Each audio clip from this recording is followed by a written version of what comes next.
נפשי שופט, ינחני במגלי צדק למען שמו. גם כי אלך בגצם מוות,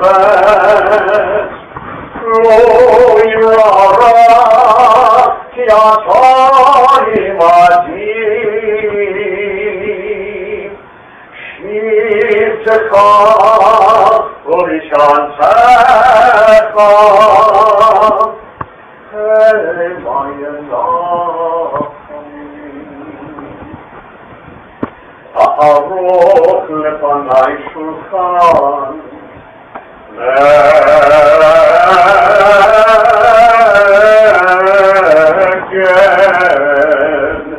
סוררי, שנת לשמן ראשי, כוסי רוויה, הכל לחסד ירדפוני כל ימי חיי, ושבתי ולאדוני לאורך ימים.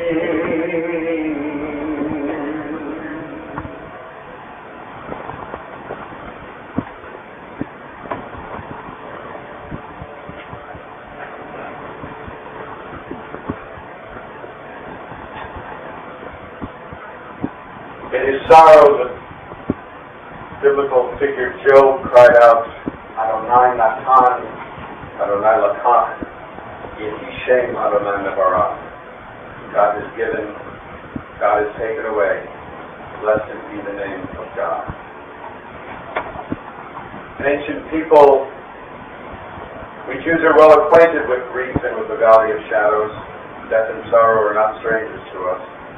Yet the centuries have taught us that a good name endures beyond the grave, and that there is strength in faith. With Job we say, Adonai Natan, God, you have given.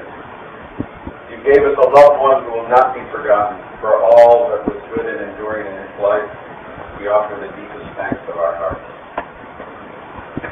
Adonai Lakach, God, you have taken away. We pray for the strength to turn our broken hearts into an altar of trust before which we acknowledge your sovereignty and love. We now say, Yehi Shem Adonai Nevarah, blessed be the name of God, now and forever. At this time I invite us all to take a moment of silence and to bring Marty into our hearts and our minds.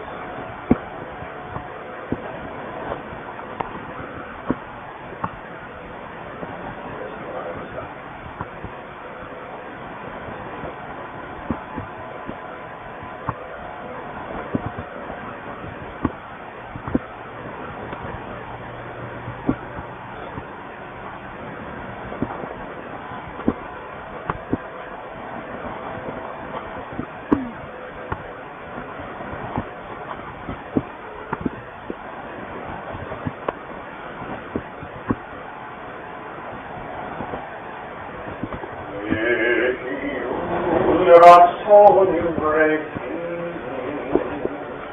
והגיון ליבי לפניך, אדוני צבי וגואלי. May the words of our mouth and the meditations of our hearts be acceptable in your sight, O God, our strength and our Redeemer.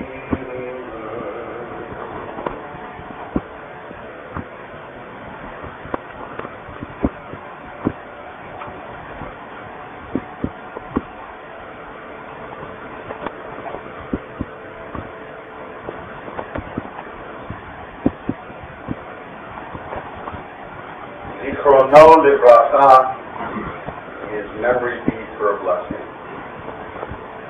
These Hebrew words, often abbreviated 9 Lamed in Hebrew or L in English, are appended to the names of the righteous ones of Israel whose time with us is ended, to proclaim our belief that the power of example a person sets in life can continue to sustain and inspire us long after they've passed to the world beyond. From today, that wish, Zikron Libracha, may his memory be for a blessing, will be forever linked with the name Marty Turkel. Most, if not all of you gathered here today knew Marty well and have your own memories and experiences of just what kind of husband, father, grandfather, brother, uncle, cousin, co-worker, or friend he was. But what is it that makes someone's memory truly for a blessing? To answer that question, we don't measure their great academic achievements or even their business success, or use any of the other common standards we might choose to judge someone's accomplishments. In fact, we use only one standard: the effect that that man has on his family, his friends, and on anyone else whose world somehow touches his. At that yardstick, Marty Turkel's memory will surely be for a blessing. But like most men and women who share his character traits of fairness, generosity, and abundance of heart. In fact, if there's one message we pray that Marty takes with him as he passes from before us, is that Marty, you made an indelible impact on all who came to know you. Strongest, of course, is the effect he had on his immediate family and his beloved wife, Annette, who died in 51 years, on his daughter, Nikki, his son Larry, and his son Bruce of blessed memory. His son-in-law Jack, his grandson JP, and JP and Vanessa's son Desmond. His daughter-in-law Pam, his grandson Bryce, and granddaughter Jackie. And from his earliest years, on his brothers Allie and Robert, made his memory for a blessing. Marty was also a shining light in the lives of his many friends, business associates, and other family members, especially his closest friends, Jay Sachs and Ed Kale. Martin William Turkel was born 75 years ago in Brooklyn, New York, the first child born to his parents, Frank and Beatrice. He grew up in the Williamsburg section, and it was a tough time in a tough town, and to put it gently, sometimes times were tough. Being the oldest, he was often called upon to be the primary caregiver to his younger siblings. He also had to endure a painful recovery from severe burns suffered one night when his pajamas actually caught fire. After graduating high school, Marty joined the Army Air Force and was eventually sent to fight in Korea, where he was taken prisoner of war.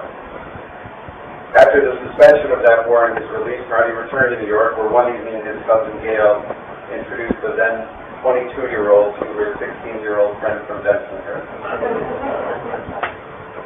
At first, Lynette didn't think that much of Marty. He was certainly too old for her, and